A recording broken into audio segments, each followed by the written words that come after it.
Hi there! So this is a demonstration of an interactive read aloud, and it is based off of one of the guides. So I'm going to be going and reading this according to the guide. And it is off of Bunny Business by Nancy Poitier.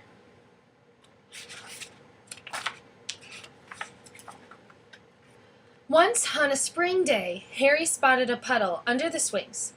Mud! He nudged George. Harry, called Miss Finch, we are talking about spring, and you're not listening. Harry was better at jumping in mud than listening. Miss Finch was so excited her earrings were flying. Who would like to be in a spring play about bunnies, she asked. Everyone's hands flew up. Now, Miss Finch, she has a very special last name, and Finch is actually a type of bird. And here she's wearing bird earrings. So I'm going to take the guess that she likes wearing bird earrings because of her last name. And you know what else I can infer from this page is how, with the text, it says everyone's hands flew up. So that means they threw their hands up so fast with excitement, and by looking at these faces, I can infer that these students are really excited about a play and want to do one on bunnies. So Harry waved his hand too, but he wasn't sure he would be good at being in a play. I'll read the story, said Miss Finch. You think about which bunny you want to be. Bunny Business, she read. Once on a spring day, Miss Finch droned on. A fly! Harry poked Chandelle and buzzed. Shh, said Chandelle. Harry, scolded Miss Finch. It's listening time. Harry was better at buzzing like a fly than listening. Now this is the second time the author has told us about how Harry is better at doing something else than listening. So maybe this is an important thing, and we'll have to keep our eyes out to see if there's any more. Finally, Miss Finch finished reading, and so it was clear to all the creatures of Bunny Hollow that it wasn't just the flowers that bloomed on that magic spring day. The end. I want to be Uncle Cabbage, said George at recess. He's the star. Amy and Simon want to be Honey Bunny and Sunny Bunny. Which bunny do you want to be, Harry? Harry wished he had listened. He'd have to think of something to say to Miss Finch when she asked him. Harry, said Miss Finch, which bunny would you like to be? Oh no, Harry scrunched down. Everyone laughed. Funny, guessed Miss Finch. Harry will be Funny Bunny. I'm good at being funny, Harry thought. A spring play with a funny bunny was going to be fun. At rehearsal, Harry was being funny. Harry, pay attention, pleaded Miss Finch.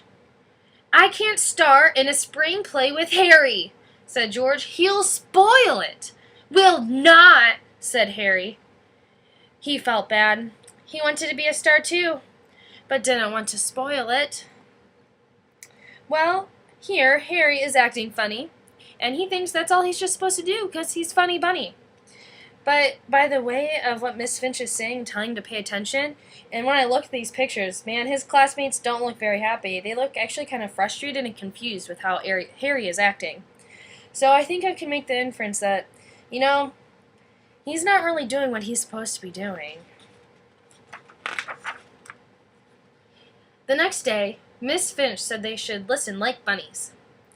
Time to make our bunny ears, she chirped. Harry pretended to have sonar. Ping, ping. Harry was better at pretending than listening. He missed the directions. Ping, ping, ping. Now, what's sonar? I'm assuming it has something to do with ping, ping. Well, sonar is what boats use while they're in the water, like submarines and then the boats up top, so that they can communicate to other boats and submarines, so they know where they're at, and that's kind of a really important thing for them to do. So the sonar is like the type of way that the boats can listen then. It's a really specialized way of listening. So that's why Harry's trying to listen like sonar. But he ended up missing the directions.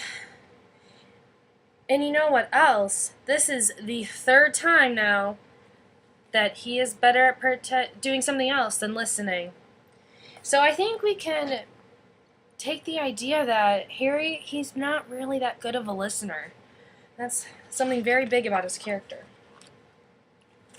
Harry asked Amy what to do, but Amy was busy. Harry asked Chandel what to do. Chandel was busy. You know, this reminds me of a time when I was in school and I would ask my classmates if I was a little confused on what to do or I had missed the directions. I can ask them and get advice from them and what to do. I'll do it my own way, Harry thought. Harry was good at figuring things out. When he finished, Harry's bunny ears were different. They drooped like thirsty plants. Everyone snickered. Amy pointed, "Too big." "Too big is better," declared Harry. "Better at what?" asked George. Harry knew what the answer had to be. "Listening," he said. "Are you sure?" asked Miss Finch. Harry would make sure. He nodded. Flip-flop went his big ears, flip-flop.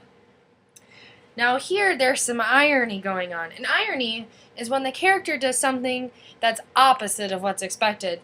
So Harry has these big ears, which, ears help you to listen. So that means he should be really good at listening. But the ironic thing is, Harry's not very good at listening. And you know what's really important here? Harry said that he's going to make sure he's going to be better at listening. So let's see if he does that. Miss Finch's bunnies rehearsed every day. When they practiced the bunny song, Funny Bunny listened and sang. When they did the bunny dance, Funny Bunny listened and danced. They all learned their parts by heart, except for Harry. Harry got so good at listening that he learned everyone's part. Miss Finch had to put her finger in front of her lips when it wasn't his turn to speak. At last, their spring play was ready. Everyone came. The bunnies took their places. Uncle Cabbage opened his mouth to begin. Nothing came out! The audience gasped. Funny Bunny hopped forward. Everyone laughed. Harry was good at making people laugh. "Welcome to Bunny Business," he began. Miss Finch did not put her finger over her lips. Funny Bunny continued pretending the words were his, and once on a spring day. So, let's take in what just happened. So, George was supposed to say his lines, and he didn't. But Harry came in and was able to do it for him.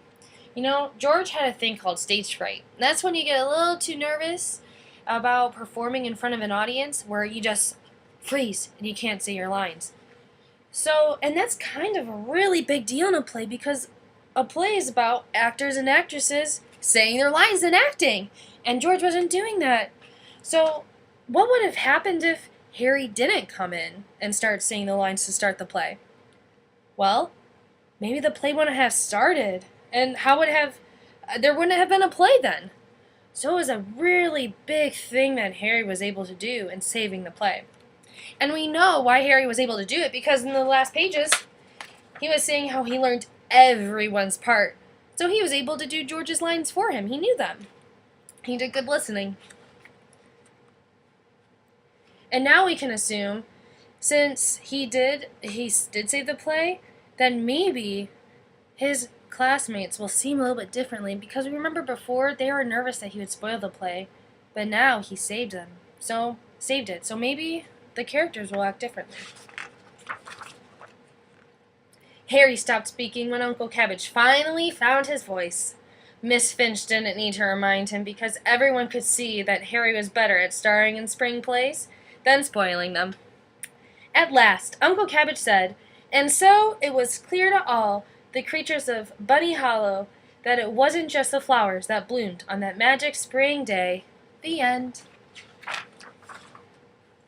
All the bunnies bowed. The audience clapped for each bunny, but they clapped the loudest for Funny Bunny. It was so loud Harry had to cover his ears. The end. This reminds me of a time when I had to cover my ears because the fireworks were just so loud it hurt my ears and I had to cover them. Alright, so there's the end of Bunny Business. I hope this was a good demonstration and will help you to get started. Happy reading!